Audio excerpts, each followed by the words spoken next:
Have you ever wondered why dismissive avoidants find it so difficult to be emotionally present, especially if you're going through something hard or emotional? Well, in today's video, we're going to break it down. Why this happens, what it actually means, because it really might surprise you, and what you can do to change this pattern for the relationship to yourself so that it will transform the way that your emotions are being treated.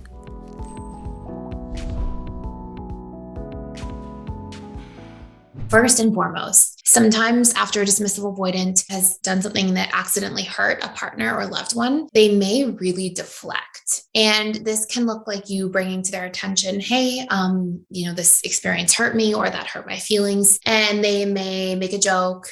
They may kind of brush it under the rug or sort of shrug it off and do something that's designed to make light of the situation. Now, from the dismissive avoidant perspective, they're trying to avoid conflict and they're feeling afraid. But this isn't something that's in their own conscious awareness. It's like this sort of subconscious coping mechanism that's automatic and not a premeditated behavior.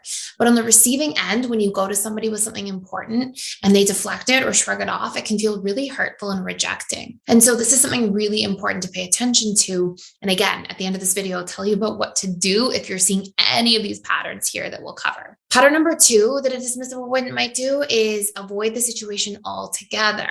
And this can look like you bringing something up over text, them not answering, them just totally texting you back about a completely separate topic later on, or this could be, sort of avoiding a conversation, changing the subject, and really just having this strong avoidance strategy in that situation. Now, again, that can feel really hurtful, really rejecting, really painful if you're the one on the receiving end of that conversation, especially when you're trying to bring something vulnerable up to somebody else's attention or awareness. As the DA, they often haven't had any healthy communication model to them. They usually didn't have parents or caregivers that worked through fights or arguments. They usually didn't have an upbringing where they were taught to negotiate their needs or to validate each other's feelings or to notice how their behavior affects another person. And whenever there's neglect, there's usually an absence of these things being taught in any sort of real tangible way. And as a result, when a dismissive avoidant is in that state where somebody's bringing something to their attention, it's quite common that somebody who's not working on themselves or doesn't have this awareness about themselves as a DA may just avoid the situation altogether because they're kind of entering into a state of learned helplessness. And what essentially happens is they're like, okay, there's a conflict or there's a problem. I don't know what to do. I'm just going to pull away from the situation because I'm not sure how to navigate it. And all I know is it makes me feel uncomfortable. And our brain is literally wired to avoid discomfort. And so this can be this sort of automatic or autopilot coping mechanism the DA has. But again, it can be really painful and challenging to be on the receiving end of that.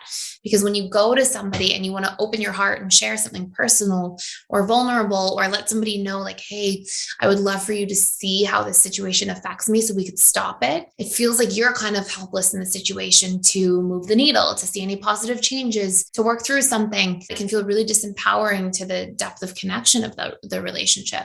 I want to say as well, if you want to go into our course, it's all about learning your needs so that you can individuate, know who you are as a person, know what needs you have to get met to self-soothe, learn to communicate these needs in healthy ways. It's going to help you so much if you were struggling with this. You literally can keep this course for free for life. It's actually a giveaway right now. We're just doing this for a couple of days. You can click the link below. It gives you access to all of the personal development school for free for 7 days. And with that, you will get to keep our needs course for free as a bonus. Number 3, we may see a DA get defensive. And this can be something, again, leaving the same type of impact, the same type of result to relationships. They may get defensive. And usually when somebody's defensive, they're not really present, right? They're not really hearing you. And again, that defensiveness is because DAs are modeled emotional neglect, there's this concept, or really it's a subconscious belief a lot of DAs carry. And it's everybody's just responsible for their own feelings and needs. Nobody's responsible for each other. Why do they believe this? Because that was what they were taught by proxy in their experiences growing up, right? That was what was modeled to them. And modeling, behavioral modeling, what we're shown over and over again, programs us. And especially those programs tend to run a lot deeper in childhood. Imagine you're a DA, right? And you believe everybody's responsible for their own stuff. And then somebody comes in and says, hey, your stuff is affecting my stuff. It goes against their belief system. And it can cause them to feel flustered or frustrated. They can feel hey, why are you putting this on me? That's not mine, that's yours. And what their modeling is a counterdependent or really independent relationship rather than interdependent. And so to a DA, when somebody says, hey, your stuff's hurting my stuff, it feels like, oh, you're expecting codependency from me. But what they're not noticing is actually, no, I can be responsible for my stuff too, but I wanted to let you know so that we can work on this together. And that's more like healthy interdependent behavior.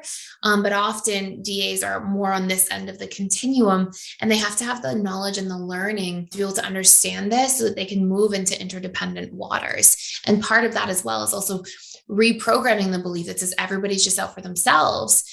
And instead learning that part of like close relationships mean, we're each responsible for our own feelings and our own actions and behaviors, but we can also acknowledge how we could affect somebody else, and we can have their back and look out for those things and be mindful of those things in our relationships together with that person that we love or care about.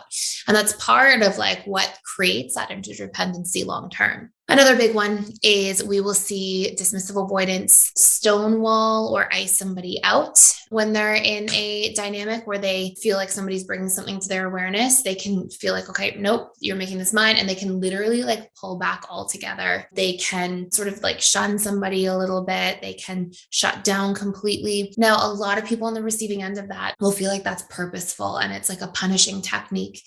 And in my experience working with many, many DA clients over the years in couples counseling and different work with people, what I found the most is that that's not the case. Of course, it can be in very specific situations, but I would say it's probably for a DA like 1% of the time. And there may actually be like other dynamics going on there as well when that does fit the bill for 1%. But oftentimes it's that DAs don't know how to communicate, don't know how to show up and work through things. And so this is just them coping in this situation or experience. We'll see that the DA will just stonewall somebody, like ice somebody out, like really avoid. And most of the time it's not to be punishing. It's not to be mean. It's to protect themselves because again, they feel this sense of like learned helplessness. They feel afraid and they often feel really disempowered in relationships and communication, and it can really keep them stuck and it can keep them in a position where it's like, okay, well, I don't know what to do from here. So it's better to just push away the thing that's causing me pain. And last but not least, another unhealthy pattern of communication will be to blame the other person or like the other person's behaviors or insecurities or fears. This can be one of the most painful ones because it feels like things are being shifted back around on you when often you're trying to like be approach oriented and resolve for something. DAs much more rarely do this. They tend to do this when a relationship is like really on the rocks. And unfortunately, one of the big sponsoring causes for why dismissive avoidants do this is because they don't know how to communicate the fact that they don't feel like their needs are being met. And they haven't learned how to like articulate their needs, share their needs, feel comfortable being vulnerable around their needs. And so they will feel a sense of a chip on their shoulder too for different things. And then when somebody comes to them and says,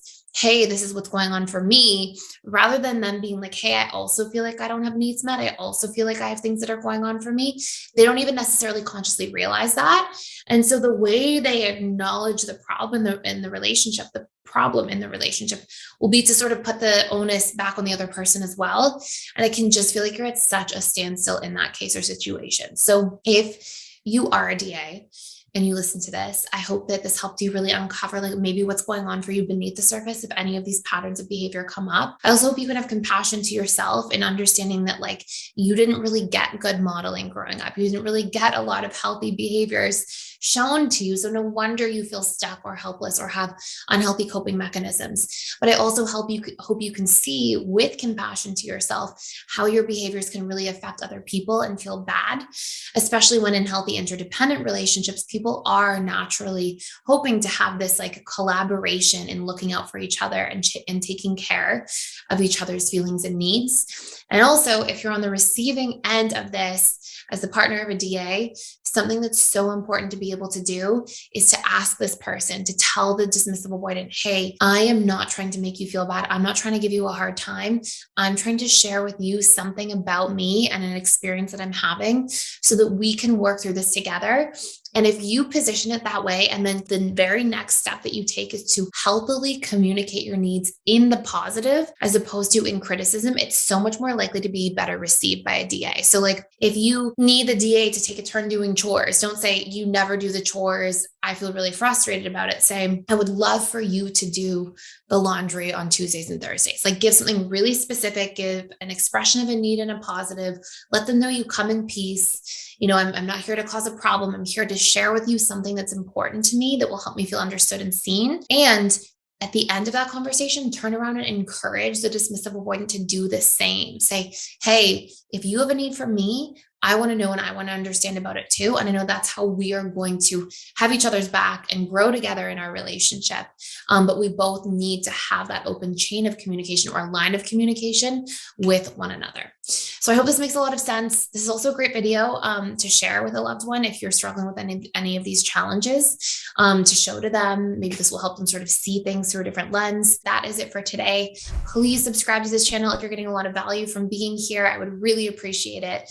And also let me know questions you have in the comments below, like what's coming up in your communication, some of the biggest challenges in communication you might have with a DA, and try to do it in a constructive way. Share what your challenge is, but what you would need instead. And that will help you frame your thinking about the problem into a solution-oriented format. So thank you again, and I will see you in the next video.